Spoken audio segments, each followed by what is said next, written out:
about the latest ransomware trends. The latest ransomware trends, it is exploding.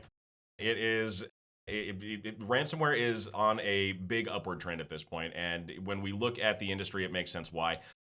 As Sherry mentioned before, law enforcement has actually done a very good job recently of breaking up some of the bigger ransomware groups. So when we think of groups like Conti or Lockbit, while they are still to a point in operation, a lot of their members have splintered off into smaller groups. And we see that when we look at the distribution of who is active in that industry right now. We can see that in 2024, at least according to CyberInt, we saw 95 active ransomware groups operating around the world at any given point in time. And these are just the ones that are named and are made public. This is up from 68 the year before, and 46 of those groups were new. That's something that we need to watch out for. Sherry mentioned our lone wolf or our rookie hackers. A decent number of these new ransomware groups are exactly that. They are either offshoots from one of the other big ransomware groups out there, or they're people who are just getting into the industry because ransomware is available on the dark web. Their remote access Trojans are on the dark web. The Conti playbook is out there. They have all the tools they need to create these kind of attacks without having to have a ton of skill on the back end. So that's something that will continue to evolve as we go. One of the big ones we saw was FunkSec, and FunkSec is a newer ransomware group. They've claimed over 80 victims at this point. I just popped onto their Dark Leaks portal yesterday. It is filled to the brim at this point. But they developed this ransomware using artificial intelligence, and this is one of the other trends that we see. Our malware itself is going to start integrating with artificial intelligence, or it's going to be developed with AI. This means it can be developed much more rapidly, it can be made in ways that can't be detected by antivirus software, and it can be modified really, really quickly by even some of the lower skilled ransomware groups out there. Watch out. I mean, there are ways you can defend yourself, but it's going to get a little bit more difficult. We need to understand exactly what they're doing to do that. So one of the examples that we wanted to bring up here of a recent ransomware attack that really illustrates a lot of the problems that we see in the modern landscape is Blue Yonder.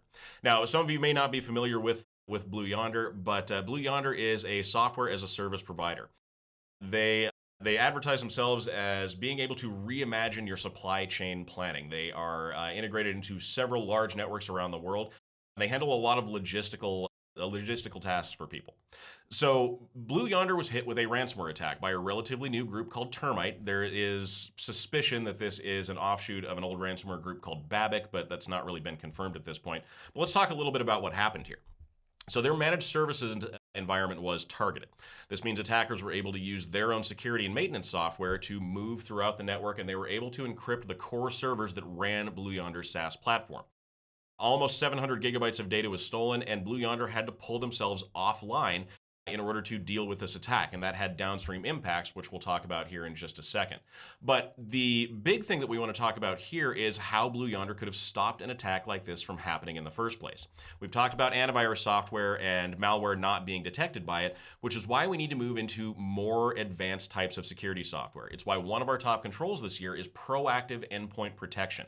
We want things like EDR, endpoint detection and response. We want XDR, which is extended detection and response.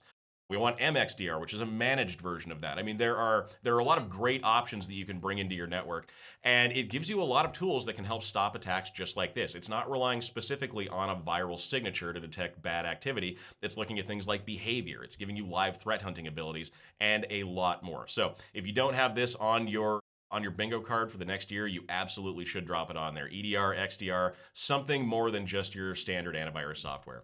Well, and Matt, I think one way that this has really adapted in the past year or two is that you need to make sure somebody is actually monitoring this. We have seen case after case after case where, yes, it supports a response, but nobody is there, on weekends or on evenings or sometimes even in the middle of the day to actually respond. And so really important to make sure that your endpoint protection is paired with that managed piece, or that there is a team of people that are prepared to take action and to assist. So tell us about what happened here with Blue Yonder. What were the impacts? Yeah, so downstream impacts were the significant factor here in this specific kind of attack. And we're seeing this a lot more. Attackers are going after suppliers. They're going after the supply chain because it is very impactful. In this case, a couple of the notable ones we saw, Morrison's, which is a grocery chain, their warehouse systems faced a bunch of delays. They had problems getting food out to their stores. Starbucks had to go to manual recording of their employee hours.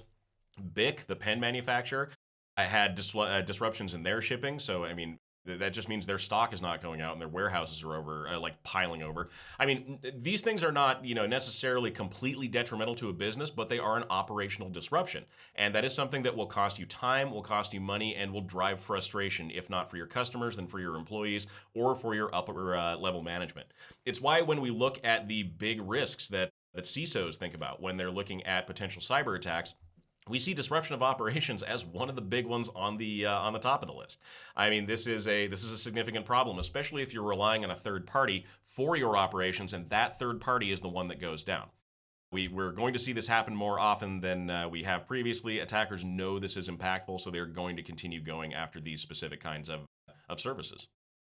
So, what can you do to take control of your own risk? Well, number one, again, Blue Yonder was a supplier that had a lot of downstream impacts. So make sure you are understanding your suppliers, not just your cyber suppliers. We're not just talking about tech suppliers. We're talking about all suppliers. Inventory, prioritize, make sure you're vetting them, you're understanding how resilient they are, assign responsibility, and then follow up. Our landscape, the cybersecurity landscape, is changing so quickly. You can't just set it and forget it when it comes to vendor vetting. You really need to check in on an annual basis with your top suppliers. Many organizations have hundreds, if not thousands, of suppliers, and so you may not be able to wrap your arms around everything, but again, get those top priority suppliers. And consider using a SaaS platform to track that stuff. I know we recommend Vendminder and deploy that for our clients, and it's been a very effective tool. It's really important to be doing, in my opinion, daily vulnerability scans. You need a tool that's doing continuous vulnerability management. And we also have to recognize that it takes a while for vulnerability scanners to detect new vulnerabilities, and that's where penetration testing comes in. So make sure you're doing manual pen testing of your systems, particularly if there's a new major vulnerability. Check that out. Include web apps, include cloud apps. We still see pen tests where we gain access by taking advantage of Log4j. These vulnerabilities are still out there. They often can be patched. They're just overlooked. Thank you so much, everyone. Again, this is Sherry Davidoff, CEO of LMG Security. And I'm Matt Duran, Director of Training and Research for LMG Security. If you have any questions, please feel free to reach out at any time. We would love to hear from you. You can reach us at info@lmgsecurity.com, find us on LinkedIn, or follow us on Twitter. Thanks again for joining, and we'll see you next time.